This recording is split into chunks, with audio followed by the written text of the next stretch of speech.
네, 자, 이제 두 번째 시간 같습니다. 첫 시간에 하나님이 수종천사장들을 대동하고 성전의 비유를 하자면 그 수종천사장들을 그룹이라고 한다.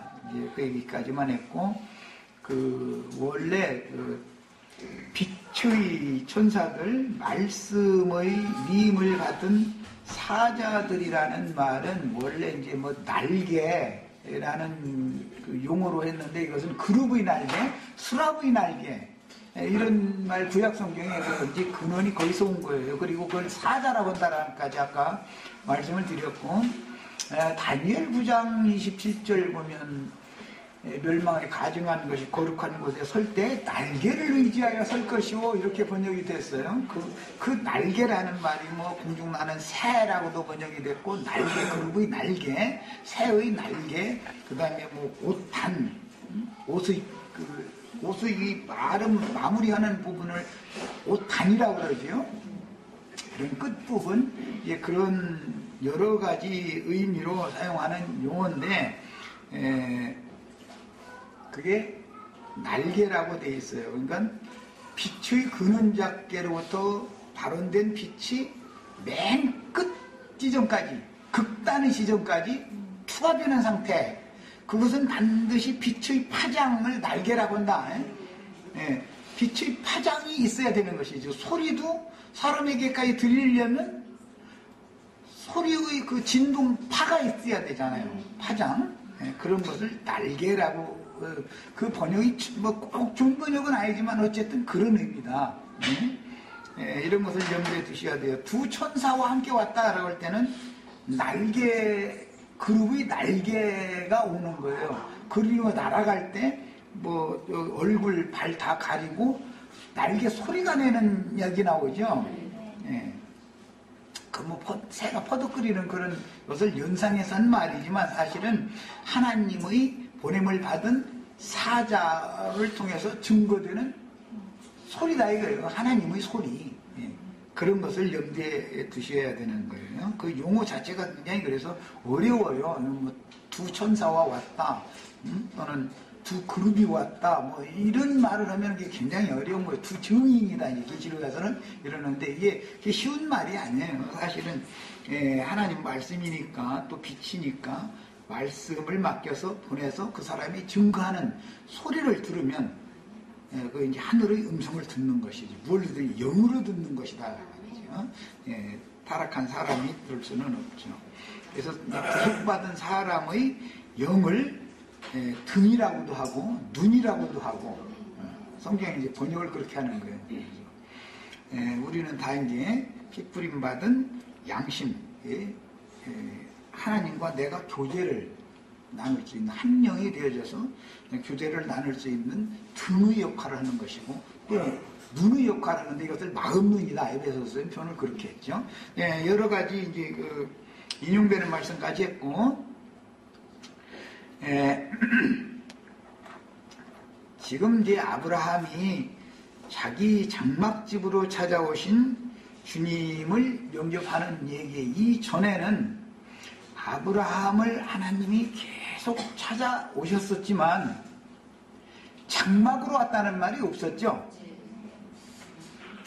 사람이 누구와 만날 때도 어디서 만나 하고 할 때는 객체가 따로따로지만 만나는 이 만남과 속에 들어오는 만남은 다르죠. 결혼하기 전에는 처녀 총각 때는 만나지만 객체가 따로따로 만나죠. 결혼을 일단 하면은 서로 상호의 속에서 만나죠.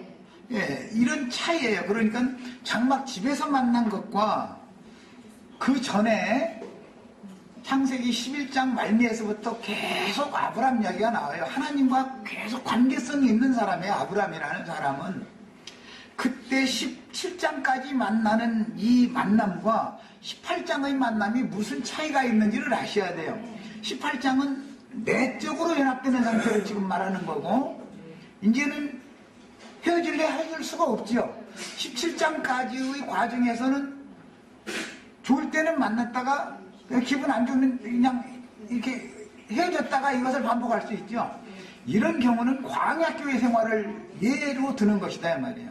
18장 이후에는 가나안 땅에 들어간 상태를 말한단 말이에요. 이제는 진입이 완전히 된 상태를 말하는 거예요. 이해하셨죠? 그래서 이게 큰 어떤 그 갈림길이에요. 17장에서 18장을 이렇게 넘어가는 것이. 그 다음에 이제 기성교계에서는 아브라함과 그 세 천사를 아브라함이 자기 장막집으로 이렇게 영접을 했는데 아브라함 집으로 지금은 들어갔다고는 되어 있지 않아요. 그 상수리나무 아래에 모셔두고 자기만 자기 집으로 가서 뭐 준비하고 재물 준비에다가 이제 이렇게 바치는 이렇게 돼 있어요.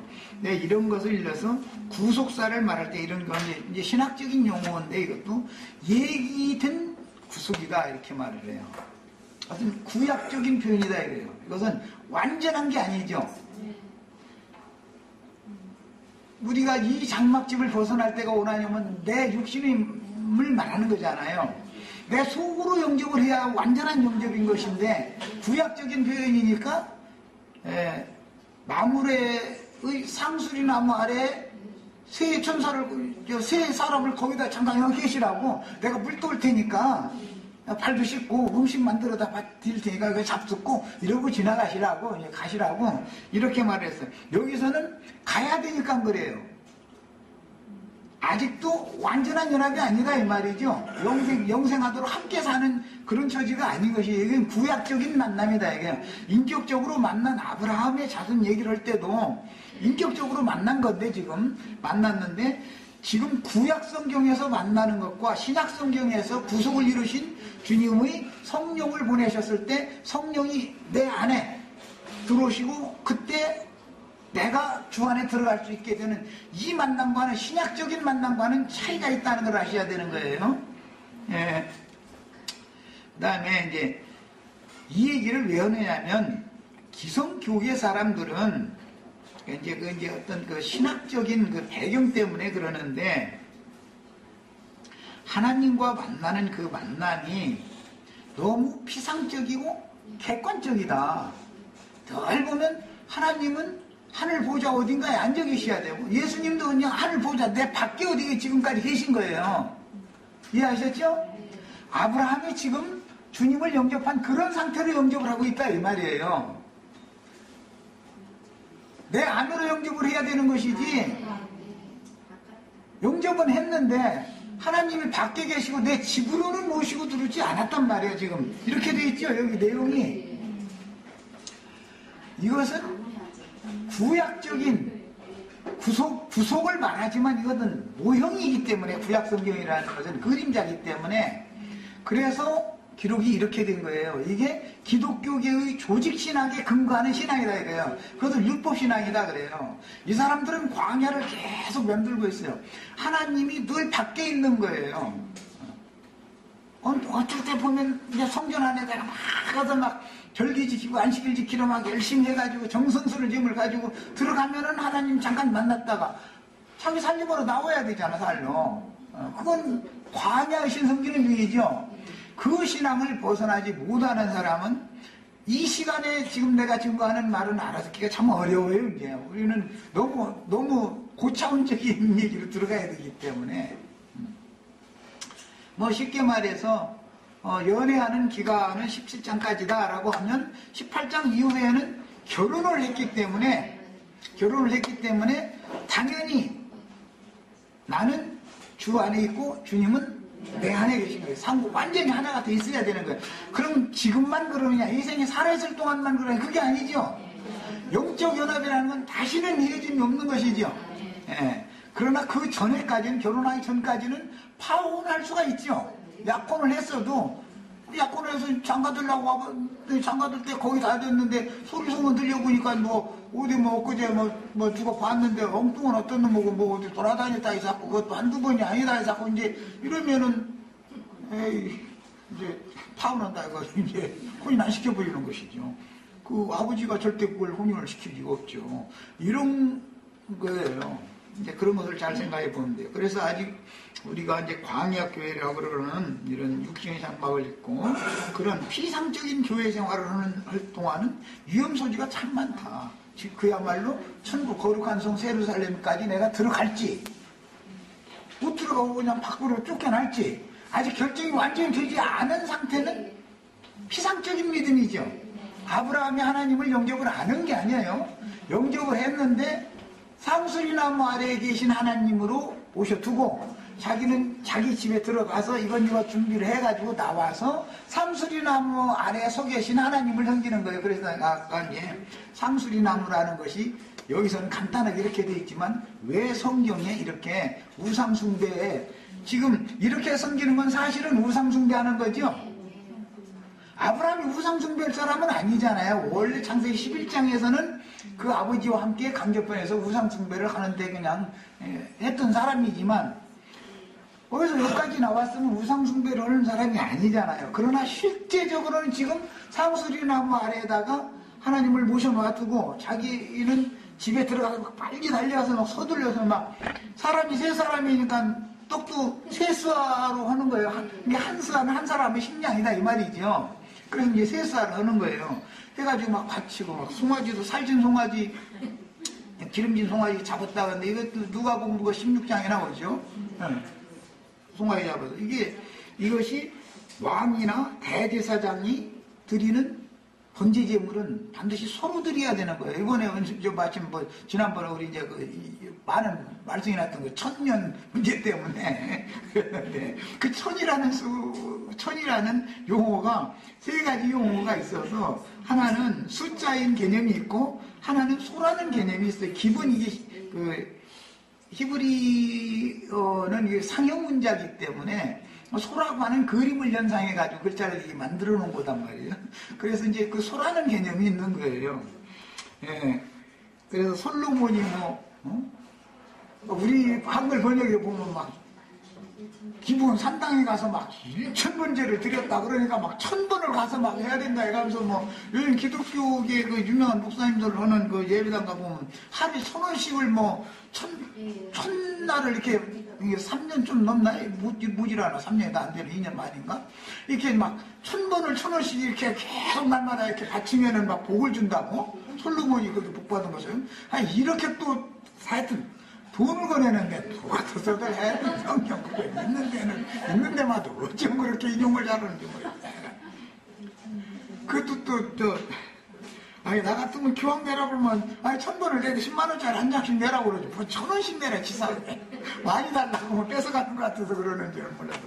얘기가 딴 데까지 갔는데, 그게 그런 뜻이 아니고, 왕이니까 당연히 서로 번제를 해야 되는 거예요. 율법이 그러니까. 대제사장 당연히, 족장이나, 왕이나 제사장은 범죄가 있어서, 하나님 앞에 제사를 들어갈 때는 반드시 서로 하라고 율법이 정해졌잖아.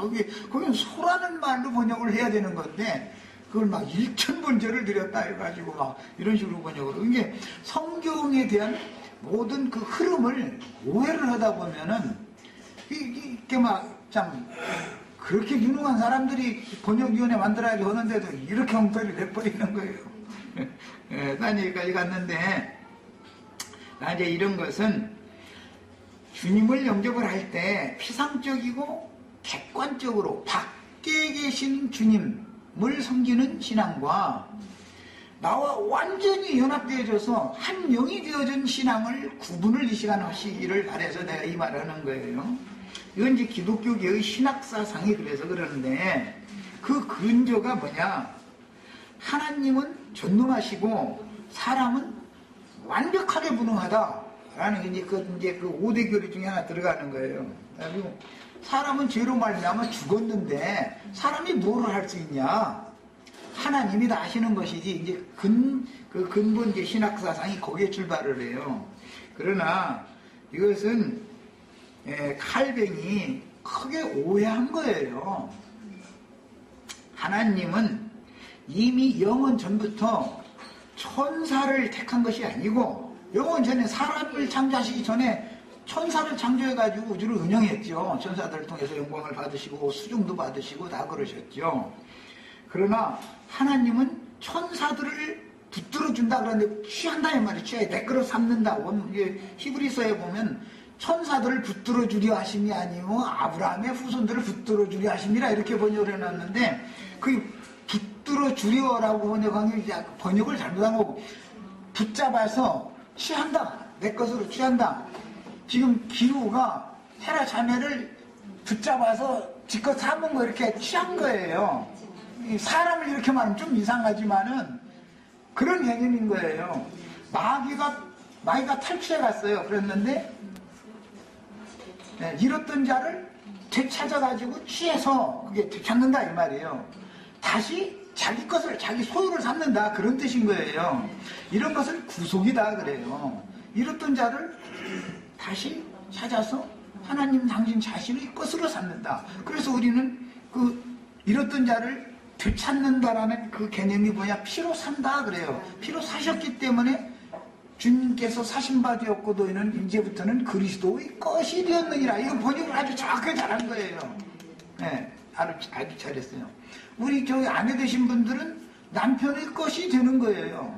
원래는 아버지의 것이었죠. 그런데 누구의 아내가 되면 그의 것이 되니까 예식장에서도 보면 우리 편형제님 엊그제 보니까 이게 딸 손잡고 이렇게 들어가가지고는 저기 기호한테 이렇게 이제 네 거요 이렇게 주더만. 네.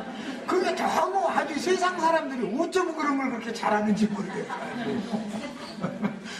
시집가기 전에는 아버지가 주관대로 다 해야 되는 것이죠. 성경에 보면 아버지가 맘대로 하는 거예요, 딸을. 그런데 일단 혼인을 다 하고 나면은 아버지 맘대로 못하죠. 남편에게 권리가 줘 있기 때문에 이제 이렇게 하는 거예요. 그 이제 인간 사이 이치 똑같은 거예요. 이 잘못된 신학의 근원은 타락 이후를 다루는 것이 아니고 하나님은 영원 전부터 그분의 목적이 있어서 천사들의 세계를 패하고 사람을 통해서 구속해가지고 자기의 것으로 취하여 영원히 함께 살 것을 계획하셨어요. 여기부터 시작해야 되는 거예요. 성경 영원 전부터 시작해야 되는 거예요. 그러니까 어느 날 어떻게 하다 보니까 뭐 천사들이 뭐 잘못돼 가지고서 어느 날 아담을 짓고 이게 아니고 이미 우주 만물을 창조하시기 전에 홀로 계실 때 말씀은 스스로 계시는 분이니까 말씀만 계실 때 먼저 사실은 천사들의 세계를 지었지만 하나님의 마음속에는 천사들의 세계를 패하고 사람들을 천사장했던 마귀에게 일단 이렇게 이게 뺏긴 것처럼 보이지요. 겉으로 볼 때는 이렇게 그냥 하게 놔둬요. 그랬다가 때가 되면 메시아를 보내서 다시 붙잡아서 자기 것으로 삼는 것을 계획을 하셨어요. 이 하나님의 계획이 거기서부터 나오는 거예요. 이게 성경용이에요. 그 얘기에 따라서 창세기 1장의 6째 날 사람을 창조하실 때 하나님 자신의 형상과 모양으로 창조하시고 만드는 얘기를 한 거예요. 그러니까 하나님의 형상이라는 거, 하나님은 영이죠. 하나님은 정신이단 말이에요. 어떤 인격이다 이 말이에요. 사람 속에는 흙집 속에 영과 정신을 담을 수 있는 근원적인 그릇을 넣어놨다 이거예요. 그런데 그 영과 그 정신을 마귀가 먼저 와서 다 잡아가게 놔두는 거예요. 이제 하나님이 겉으로 볼 땐 진 것 같지만 그것이 하나님의 지혜다. 마귀에게 탈취당하여 죄인이 되어진 사람들을 메시아를 보내서 때가 됐을 때 구속을 해서 다시 하나님의 집안으로 데리고 오게 만들어 놓으면 천사의 세계에서는 타락이라는 것이 완전한 타락이라는 것이 있을 수가 있지만 구속받은 사람들의 영혼 세계에 사후 세계에 가서는 절대로 타락이라는 것이 없는 거예요. 이거보다 더 완전한 창조는 없어요. 왜? 늘 은혜를 생각하기 때문에 그래요.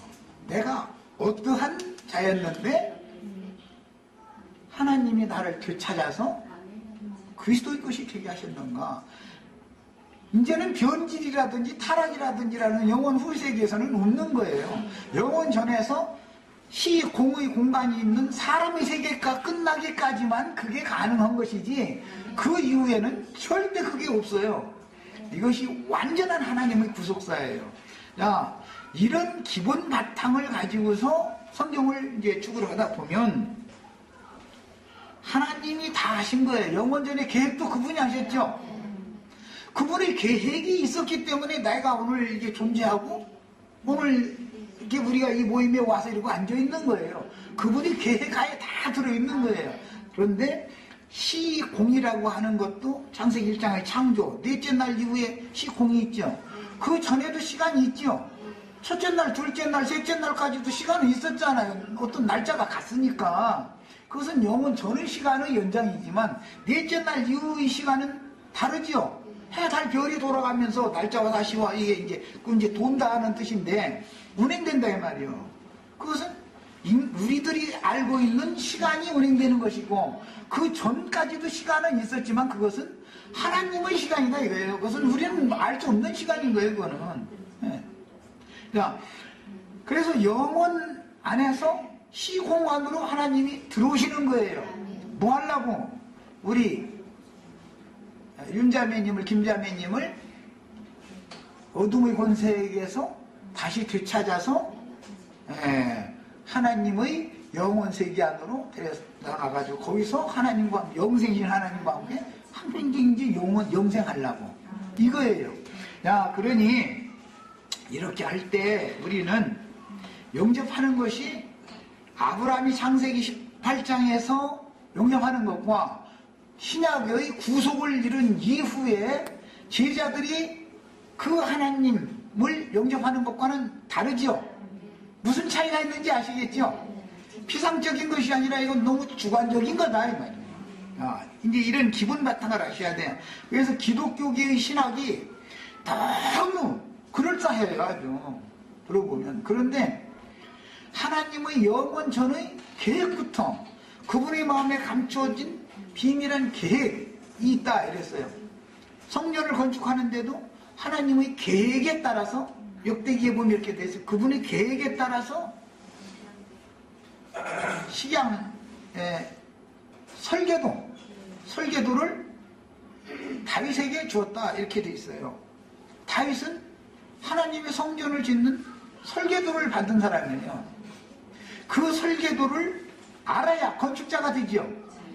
어떤 건물을 건축하는데 설계도가 없이 그냥 멋대로 막 여기다 이거 갖다 벽돌 넣다 뭐 유리 갖다 갖다 지멋대로 한다 그러면 그거는 하나님의 계획에 따른 맞추는 게 아니잖아요. 이런 걸 잘 아셔야 돼요. 그래서 노아의 방주 식양이나 그 다음에 모세의 성막 식양보다 가장 완벽한 것이 다윗에게 보여주신 그 노아의 방주도 홍수 심판의 바다 위를 자꾸 막 움직여야 되잖아요. 아라라산까지 가야 되는 거잖아요. 풍파를 타고 지나서. 성막도 3일길씩을 자꾸 움직여야 되잖아요. 그러나 예루살렘 성전은 절대로 요동하지 않는다. 다시는 요동하지 않는 성전이다. 그러니까 가장 완전한 성막의 설계도는 다윗에게 보여주신 것이죠. 다윗에게. 그래서 다윗이 그 아들에게 유언으로 남길 때 설계도를 주고 죽은 거예요. 그래서 설계도대로 솔로몬이 세운 거예요. 자, 우리는 하나님의 성전 건축한다 또는 하나님의 나라를 세운다 이런 말을 할 때 의미를 잘 아셔야 되겠어요. 그 차이는 객관적인 것이 아니라 너무 주관적인 것이다 라는 것의 차이다. 이거 말씀드렸어요. 자, 빛으로 충만한 정오의 뜨거운 때는 할례받은 사람인 아브라함의 심령에 생명의 빛이신 여호와께서 임하신 때라는 것을 예표상으로 보여준다. 이것은 완전한 건 아니죠. 다윗의 아브라함이 자기 장막으로 영접한 건 아니죠. 상수리나무 밑에 여기 서 계시라고 나무 밑에 서 있으라고 그렇게 해놨죠. 4절 하반절 물을 조금 가져오게 하사 당신들이 발을 씻으시고 나무 아래서 씻어서 우리 장막에 들어와서서 안식하소서 이게 아니죠. 쉰다는 게 이제 안식일이라는 말이 이제 안식일, 신년 뭐 이제 이런 것을 이제 실현인 건데 나무 아래서 쉬시는 하나님이 좋겠어요. 아브라함의 장막 집에 들어가서 발포가 아이 나좀 고단한데 좀 누웠다 갈란다 한다 다 누워있을란다. 나무 아래서 누울 자리 높잖아. 벌써 배경이 다르다는 걸 알 수 있죠. 이것을 구약적인 예기적인 구속, 모형적인 거다 이거는. 이런 신앙을 기독교계가 수천 년 동안 계속하고 있는 거예요. 그러다 보니까 주님 재림에 대해서 내가 지금 말을 하면 못 알아듣는 거예요. 왜? 주님의 재림이라는 것은 당신 속에 현재적으로 이미 당신이 거듭났다면 말이에요. 당신 속에 계셔야 되고 당신과 함께 계셔야 되고 당신은 이미 하나님의 보좌라면 하늘은 나의 보좌예요 그러지 않냐. 당신은 이미 하늘 보좌에 있어야 되는 거다. 이 육의 장막을 벗어날 때 그냥 그 자리에 있는 거다. 그게 영생이다. 이제 이렇게 말하면 예수님이 몇월 며칠 날부터 올 때 자기 뿅 하고 올라가는 이걸 믿고 있는데 그러면 자기와 지금 함께 있는 게 아니라 따로 있는 것이죠. 이걸 믿음이라고 하고 있는 거예요. 신약 성경은 예수 그리스도께서 너희 안에 계신 줄을 알지 못하느냐. 그리고 너희가 이것을 믿지 않는 이것이 안 믿어졌다면 너는 버림받은 자다. 그런즉 이제는 내 안에서 그리스도께서 사시는 것이다. 이건 너무 주관적인 거예요. 신약 성경은. 그런데 기독교계는 이 말은 그냥 한 귀로 듣고 한 귀로 새버리고 예수님이 허공 금의자 타고 이제 오른쪽에는 예수님이 앉아있고 가운데 쪽에는 하나님이 있고 왼쪽에 성령님이 있다가 성령님 왼쪽에 있는 성령님은 지금 왔어 이제. 그리고 예수님하고 아버지는 이렇게 둘이 이제 의자 타고 이렇게 앉아 있는 거예요 지금. 이런 신앙을 버리려고 하는 거예요. 그러니까 이미 하늘에 앉혀진 자로부터 신앙이 출발을 해야 된다라고 나는 시작부분부터 이제 출발하니까 이 얘기를 하면은 도대체가 이 말이 이해가 안 되는 거예요 지금. 하늘에 이미 앉혀져 있으면 오는 세상에 내려오기만 하면 되죠. 그런데 하늘로 올라가려고 발버둥을 치고 있는 사람들한테 당신들이 발버둥을 100만 쳐도 하늘로는 절대 못 올라간다. 이미 하늘에 앉혀져 있어야 된다 지금. 이것이 구속받은 확실한 사실이단 말이에요. 이게 영접을 했느냐 안 했느냐를 난 말하는 거예요. 예수 구속자를 영접을 했으면은 당신은 주님 혼자 성천한 게 아니라 주와 함께 하늘에 지금 당신이 생각하고 있는 예수님하고 금의자 타고 앉아있는 그분과 당신이 함께 금의자 타고 앉아있으면은 영원토록 그 세계가 당신 것일 것이고 당신 땅바닥에 있는데 앞으로 금의자 위에 있는 그분한테로 올라가려고 발버둥을 치면 당신 죽는 날까지 못 간다. 죽은 다음에도 당신 절대 못 간다. 당신 천국 간다고 그러면 전부 그 속지 말으라. 말도 안 되는 소리다. 그런 일은 없다 그러면 휴거를 부인하냐 막 이제 이렇게 나오는 거예요. 이제. 휴거를 왜 부인해요? 내 안에 계신 그분이 나타나시는 거니까 내 안에 그분이 새 세계를 가지고 오셨죠. 이 육신의 장막을 벗으면 새 세계 안에 나도 영광 중에 나타나는 것이지 내가 어디로 가고 말고 했을 필요도 없는 거예요. 그냥 돌아다니는 걸 좋아하는지 모르겠어.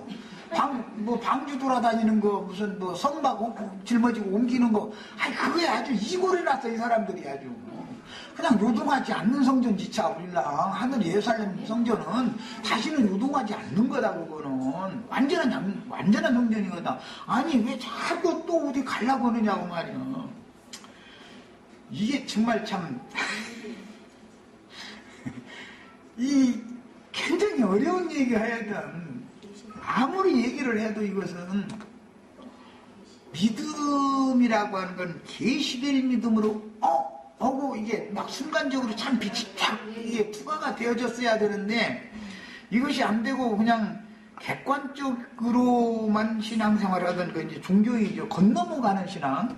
이 신앙생활을 계속 하다 보면 주님의 세계와는 사실은 상관이 없을 수도 있고 가능할 수도 있죠. 물론 가능이 전혀 없는 건 아니죠. 어느 날인가는 인생에 살아있는 동안은 주님께서 빛을 딱 비춰주시면 즉 빛이신 주님이 찾아와 주시면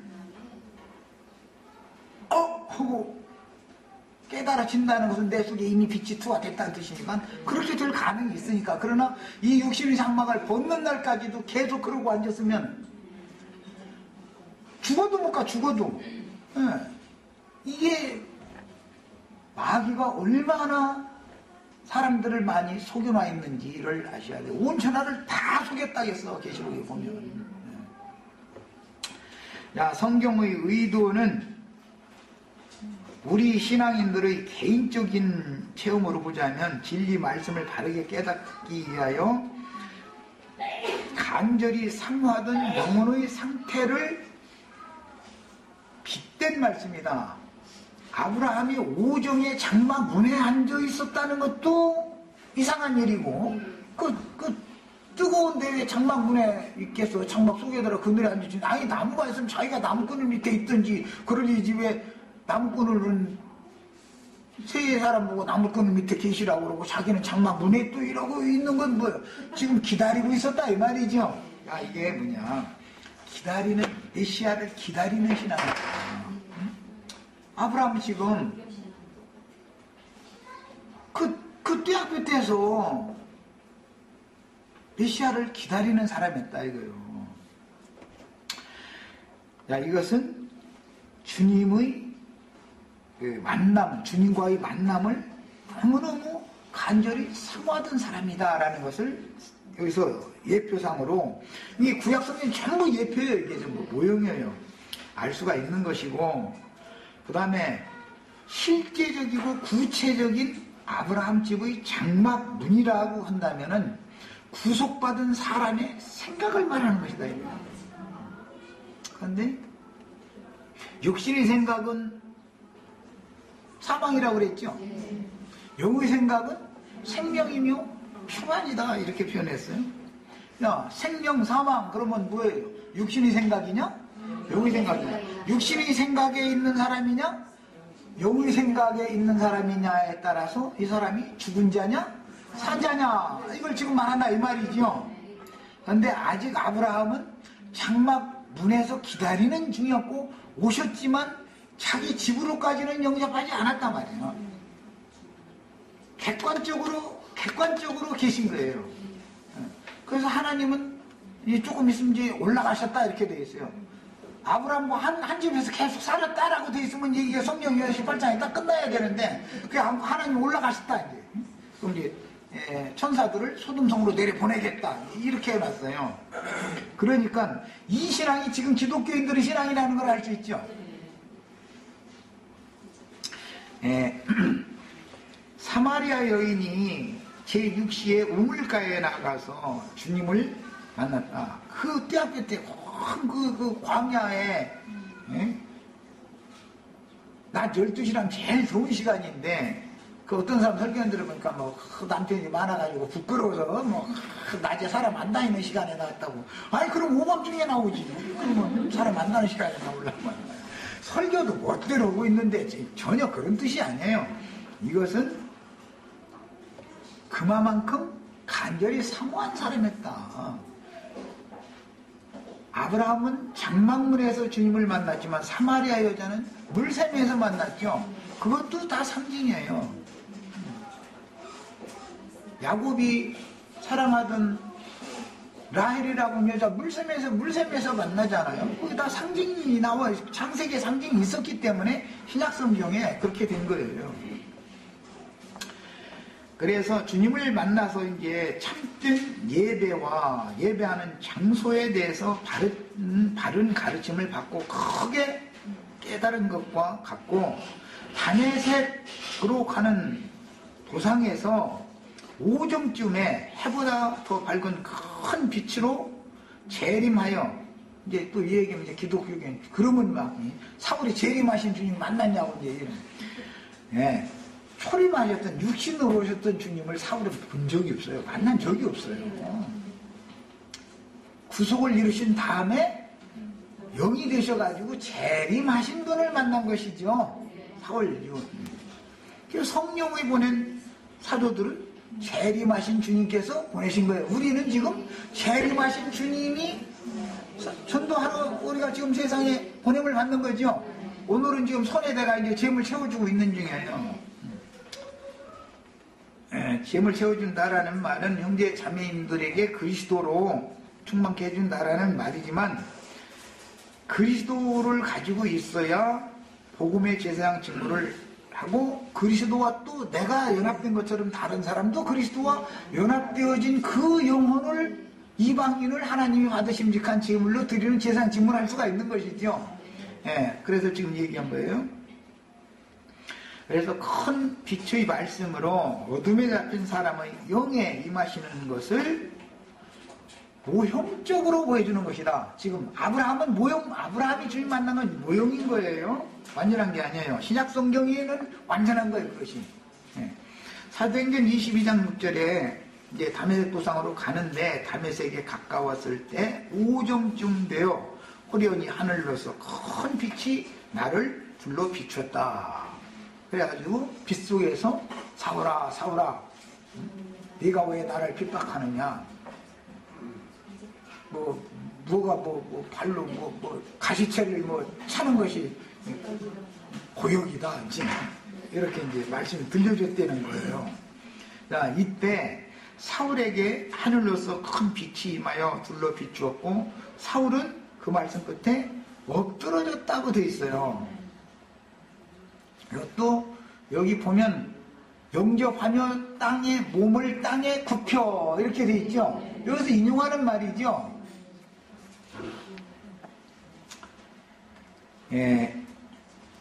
이때 사울에게 큰 빛이 임하여 둘러 비추었고, 사울은 땅에 엎드러졌다고 되어 있는데, 이것이 말씀이 육신이 되어 사람의 모양으로 세상에 와서 구속을 이룬 후에 그 영으로 재림하신, 말씀이 육신이 되어 오신 분은 초림이죠.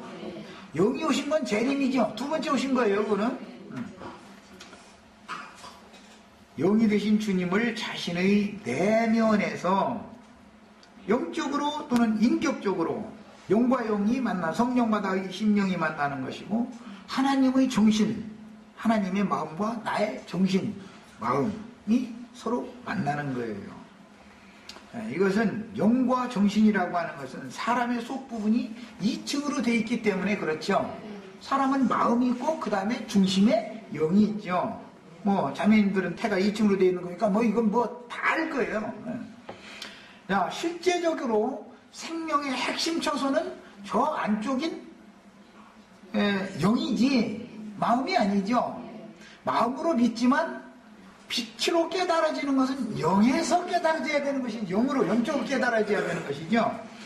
자, 그래서 이처럼 영과 정신으로 주관적인 체험상으로 만나는 것을 예표상으로 지금 보여주는 것이다. 이건 아브라함 때 구약성경 말라기까지는 전부 다 예표상인 것을 말하는 거예요. 사도행전 26장 13절로 14절에 내게 와 곁에 서서 말하되, 이것은 아나니아라고 하는 주님의 제자에게로 가라, 이렇게 지시를 받았죠. 그래서 아나니아의 집에 갔더니 아나니아라는 사람이 형제 사울아 다시 보라 했으니까, 지금까지 안 본 건 아니죠. 지금까지도 봤는데, 보기는 보는데 당발봉사가 본 것이죠. 씌워대가지고 본 것이죠. 우리도 옛날에 믿기 전에는 진리의 세계가 보이지 않고 나무 같은 것이 왔다리 갔다리 한다 이런 식으로 보거나, 완전 육에 있는 사람들은 술집에서 이쁜 아가씨가 막 손가락을 쌓는 것만 보이거나 이렇게 봤었죠. 다 우리가 자매님들이야 그렇게는 그런 것을 본 것이 없겠지만, 건장한 남자가 돈을 막 그냥 한 주먹이 그냥 얼마든지 그냥 달라는 대로 내놓고 백말 타고 이게 그냥 눈nom하게 가는 이제 그런 어떤 남자가 왔다리 갔다리 하는 이제 그런 것만 봤겠지, 여자들이라는 게 만약에. 근데 그게 다 허상이지요, 사실은. 그런 남자, 그런 여자는 없어, 세상에, 어딜 가도. 자, 그런데 이제는 다시를 보면 인계사 진리의 세계에 대해서 눈이 뜬다, 이 말이겠죠, 당연히. 그래서 사울을 일단 다메섹 도상에서 만나가지고 거꾸로 들인 다음에 빛을 만났고 빛의 소리를 들었는데, 빛의 소리라는 것이 다른 것이 아니라 아나니아의 집으로 가서 걔한테 말 들어라, 이런 것이죠. 그러니까 아나니아한테 가서 주관적으로 듣는 거 인제서 언제나 하나님께로부터 직접 처음에 듣는 것은 불분명하지요. 뭘 어떻게 할지를 모르죠. 왜 사람 육신을 그 세상에 살고 있으니까 육신을 입고 있는 주의 제자에게 가서 주관적으로 가르침을 받아야 된다 이거예요. 그때는 다시 보이는 거예요. 그런 그때서 비늘이 딱 떨어진다는 거잖아요. 담에서 보상에서 비늘이 떨어진 게 아니죠. 아나니아를 만나서 아나니아에게 말씀을 듣고 나니까는 눈에 비늘이 그때 떨어지면 인제서 다시 보인다 이 말이잖아요. 이것이 주님이 세상에 사자들을 보내시는 목적이다.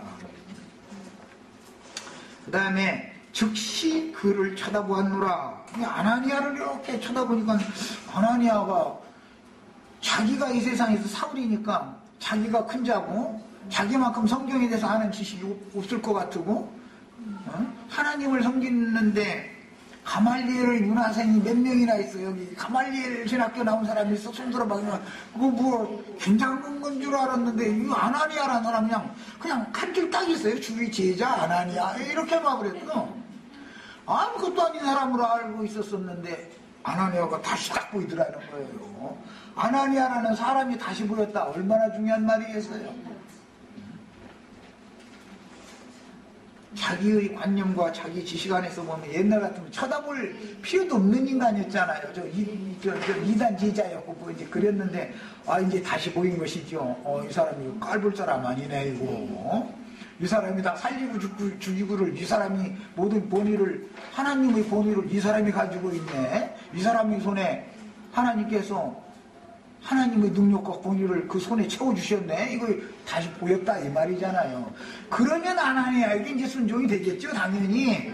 그래서 아나니아가 주 이름으로 무엇을 주지 않으뇨. 이제 그를 다시 보니까 사람을 인제서 알아보는 거 아니에요. 하나님의 사자라는 걸. 그러니까 이제 무엇을 주지 않으뇨. 일어나 주 이름을 불러서 세례를 받고 죄 씻음을 받으라. 아나니아라는 사람을 알아보니까 그 말을 한 거예요. 그래서 거기서 죄사함 받고 죄 씻음을 받고 나니까 비늘이 딱 떨어져 버리고 완전히 이제는 완전히 밝게 보이는 거예요. 이렇게 됐다는 거예요.